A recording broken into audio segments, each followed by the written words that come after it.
Selamat datang kembali di sesi telaah mendalam kita.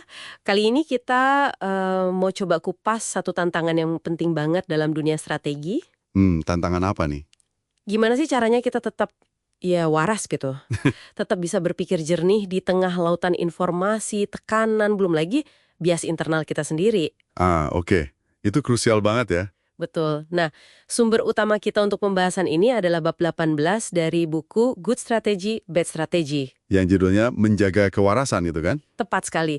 Fokusnya ke jebakan-jebakan psikologis yang sering nggak kita sadari. Jadi misi kita sekarang ini, gimana caranya kita bongkar naluri alami kita, mau kan kayak latah ikut orang banyak, atau merasa, wah situasi kita ini spesial banget, beda dari yang lain. Iya, iya, iya.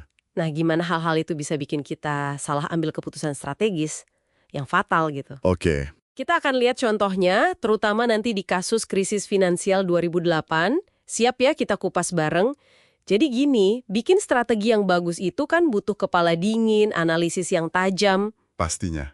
Tapi seringkali pikiran kita ini punya kemauan sendiri, iya kan?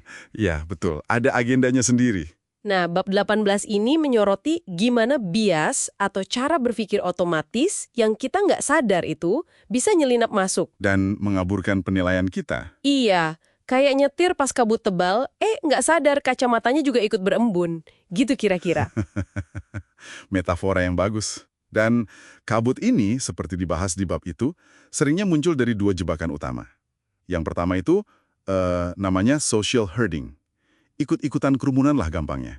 Social herding. Kayak domba gitu ya. Mirip lah. Ini naluri alami sebetulnya. Waktu kita nggak yakin, ragu, kita cenderung lihat, orang lain ngapain ya? Jadi panduan gitu ya. Iya, kelihatannya sih aman. Tapi bahayanya muncul kalau semua orang cuma saling lihat, nggak ada yang beneran mikir sendiri. Nggak ada analisis independen. Nah, yang sering kelewat dari social herding ini, bukan cuma ikut-ikutannya aja, Oh iya, apanya dong? tapi asumsi di baliknya. Kita tuh asumsi, orang lain pasti udah mikir matang, udah hitung risikonya. Padahal, Padahal, bisa jadi mereka juga mikir gitu soal kita. Nah, sebelum krisis 2008, banyak bank besar masuk ke kredit perumahan berisiko tinggi itu kan. Mereka mikirnya, pemain besar lain juga masuk kok, pasti udah dihitung lah risikonya. wah, jadi saling lempar asumsi ya. Iya, kayak kerumunan yang saling dorong ke tepi jurang, tapi masing-masing mikir yang di depan pasti tahu jalan. Ngeri kan? Ngeri banget. Itu poin penting ya, asumsi tentang pikiran orang lain itu justru intinya, bukan sekedar ikut arus. Oke, terus jebakan kedua apa? Jebakan kedua itu inside view. Inside view, pandangan dari dalam gitu. Betul. Iya. Ini kecenderungan kita untuk merasa bahwa situasi kita, ini perusahaan kita, proyek kita, negara kita, itu spesial. Unik, Beda dari yang lain. akibatnya apa tuh kalau kita mikir gitu terus? Akibatnya, ya kita jadi abai sama data dari luar. Atau lebih parah lagi, kita abai sama pelajaran sejarah. Kita kayak mikir, aturan main yang berlaku buat mereka, nggak berlaku buat kita. Gitu loh. Berasa kebal ya. Persis. Sebelum 2008 itu mantra saktinya kan kali ini berbeda. Oh ya, sering dengar itu. Kenapa? Katanya karena ada instrumen finansial baru yang canggih, ada bank sentral yang hebat, pasar yang katanya super liquid. Tapi Tapi itu manifestasi klasik dari inside view. Mereka yang terbuai narasi ini, ya mereka abai sama fakta.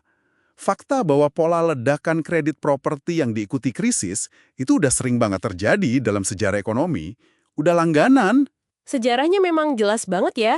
Sumber kita kan juga nyatet polanya berulang terus. Di Amerika Serikat aja misalnya. Ledakan kredit tanah atau properti, terus krisis. Tahun 1819, 1837, 1873, 1893. Terus berulang. Polanya mirip. Kredit gampang, spekulasi naik, terus ambruk. Krisis 2008 tuh kayak, ngulang skenario lama aja ya. Betul. Cuma mungkin propertinya ganti jadi kredit rumah. Pemerannya ganti. Tapi intinya sama. Tapi pertanyaannya nih, kenapa sih inside view ini bisa kuat banget? Sampai orang-orang pinter pun bisa abai sama pola sejarah yang jelas gitu. Nah, ini pertanyaan penting. Inside view ini seringkali diperkuat sama rasa percaya diri yang berlebihan. Atau tekanan untuk selalu optimis. Atau bahkan insentif jangka pendek. Ya kan? Masuk akal juga? Coba bayangin.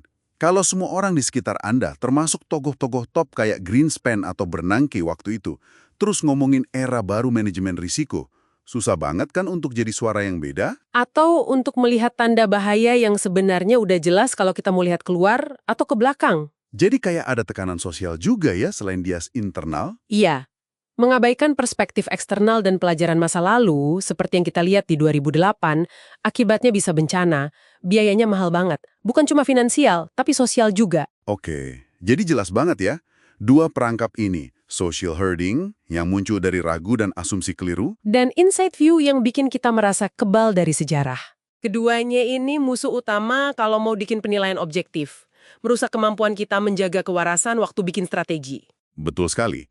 Makanya, kunci untuk menjaga kewarasan, seperti yang ditekankan bab 18 ini, ya kita harus bisa bikin penilaian independen. Independen. Gimana caranya tuh? Bukan berarti tutup telinga ya, tapi secara aktif kita uji asumsi kita sendiri. Bandingkan sama data real, sama konteks yang lebih luas. Salah satu caranya, ya sengaja cari outside view. Lihat gimana situasi mirip di tempat lain atau di masa lalu. Hasilnya gimana? Oh, jadi sengaja cari pembanding ya? Ya, terus bertanya ke diri sendiri. Gimana kalau kita ini nggak seunik yang kita kira? Pertanyaan itu penting. Ini menarik. Ini membawa kita ke satu pertanyaan reflektif nih untuk Anda bawa pulang. Kalau kita sadar betapa gampangnya kita kebawa arus keramaian atau terjebak mikir situasi kita ini spesial, langkah konkret apa, sekecil apapun itu, yang bisa Anda ambil minggu ini untuk secara sadar menguji asumsi Anda dan memastikan penilaian Anda benar-benar independen waktu harus ambil keputusan penting?